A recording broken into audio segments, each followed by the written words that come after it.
처음 창업하실 때는 나는 어떤 형태로 시작하는 게 맞을까? 이게 가장 큰 고민이시죠? 오늘 영상 끝까지 보시면 본인 상황에 꼭 맞는 선택을 하실 수 있을 겁니다. 안녕하세요. 교육업 창업의 현실적인 가이드를 제시하는 교창소의 박소장입니다.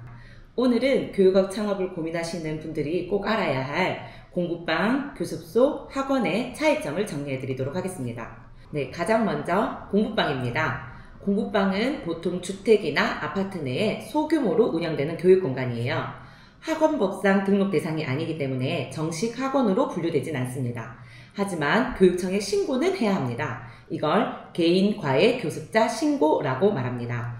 개인과외 교습자 신고는 주민등록증 소재지에서만 가능합니다. 그렇기 때문에 공부방을 하려는 곳에 원장님의 주민등록증 소재지가 등록이 되어 있어야 합니다. 공부방은 한 타임에 9명까지 수업이 가능합니다. 이거는 법적 허용 인원이고요.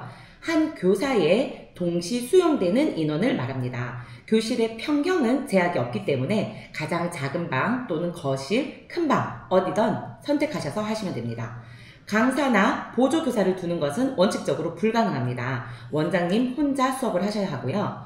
간혹 같은 공간, 그러니까 같은 한 아파트 안에서 두 분이 수업하시고자 하는 경우가 있는데요. 이건 직계 가족일 경우에 한해서만 각자 개인과외 교습자 신고가 이루어지면 가능합니다. 그 말은 이 작은 방에서는 언니가 개인과외 교습자 신고를 내고 9명 수업을 하시고, 큰 방에서는 동생이 또 9명 개인과외 교습자 신고를 하시고 수업을 하실 수 있습니다. 그런데 그거는 지자체마다 조금 다르기도 하거든요. 그러니까 반드시 지자체에 문의를 하시고 시작하시면 되겠습니다.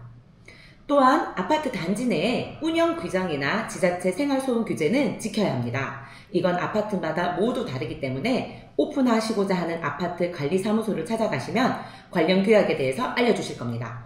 꼭 확인하시고 진행하셔야 불이익이 없으실 거예요. 공부방의 장점은 초기 비용이 가장 적게 든다는 거죠. 별도의 임대료가 없이 본인의 집에서 하실 수 있습니다. 그리고 인테리어 요소도 없죠. 간판을 단다거나 선팅을 한다거나 그런 부분들도 필요 없기 때문에 집에서 바로 시작할 수 있다는 가장 큰 장점이 있습니다.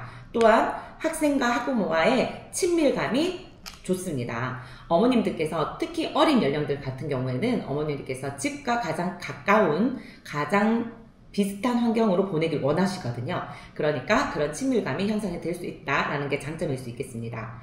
단점은요, 규모 확장이 어렵습니다. 왜냐하면 법적으로 정해진 인원이 정해져 있거든요.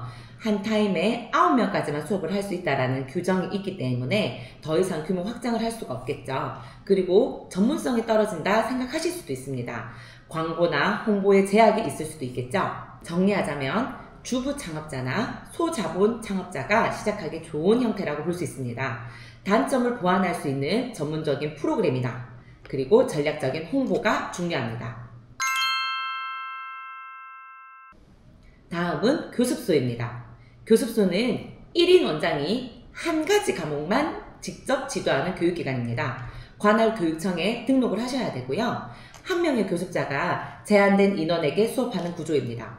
보통 1대1 또는 소수 정예로 운영이 되게 됩니다.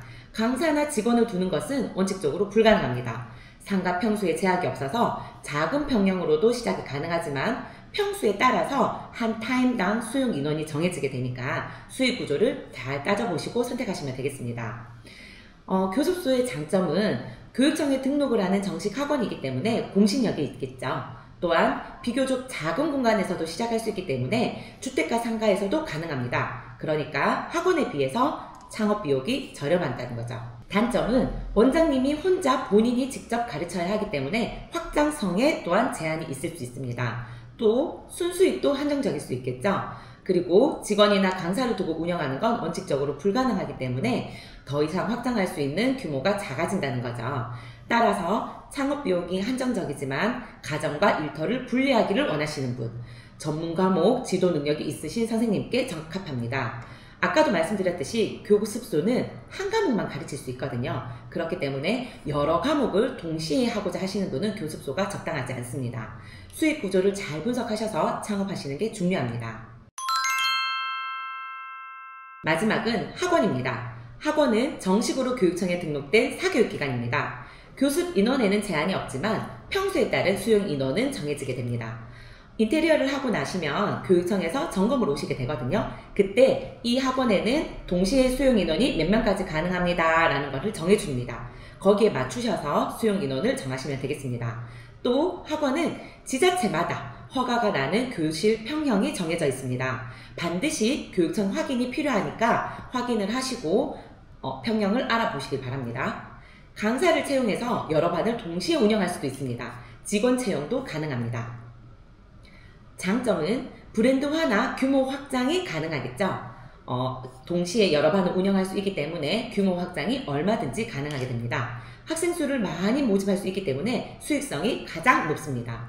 강사 고용도 가능하기 때문에 원장님은 운영과 경영에 집중할 수 있다는 장점이 있습니다. 학원의 단점은 임대료, 인테리어, 가맹비 등 초기 투자 비용이 굉장히 많이 든다는 겁니다.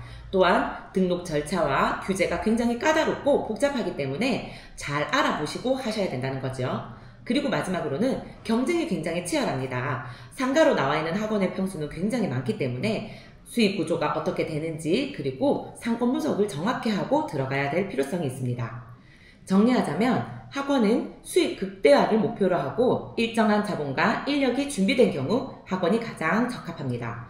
또한 행정 절차 및 운영 전반적인 부분을 꼼꼼히 따져야 되기 때문에 운영 지식이 필요하다는 겁니다. 자, 이제 표로 정리를 해볼까요? 최종적으로 정리를 하자면 만약 학생들과 친밀한 분위기로 소자본, 소규모로 시작하고 싶다 하시는 분은 공부방이 가장 적합합니다. 그리고 내가 직접 가르치는데 자신 있고 비교적 작은 금액으로 창업하여서 한 과목의 전문성을 살리고 싶다 하시는 분은 교습소가 적합합니다. 마지막으로 나는 최종적으로 수업보다는 운영을 하고 싶고 직원 및 강사 고용을 통해서 규모를 확장하고 싶고 수익률도 가장 높이고 싶다 하시면 학원이 적합합니다. 오늘은 공부방, 교습소, 학원의 차이점을 정리해드렸습니다. 여러분의 상황에 맞는 선택을 하셔서 성공적인 창업을 하시길 바랍니다. 혹시 학원, 공부방, 교습소의 차이점에 대해서 더 궁금한 점이 있으시면 댓글 남겨주시면 제가 최대한 답변 드리도록 하겠습니다. 오늘도 함께 해주셔서 감사합니다.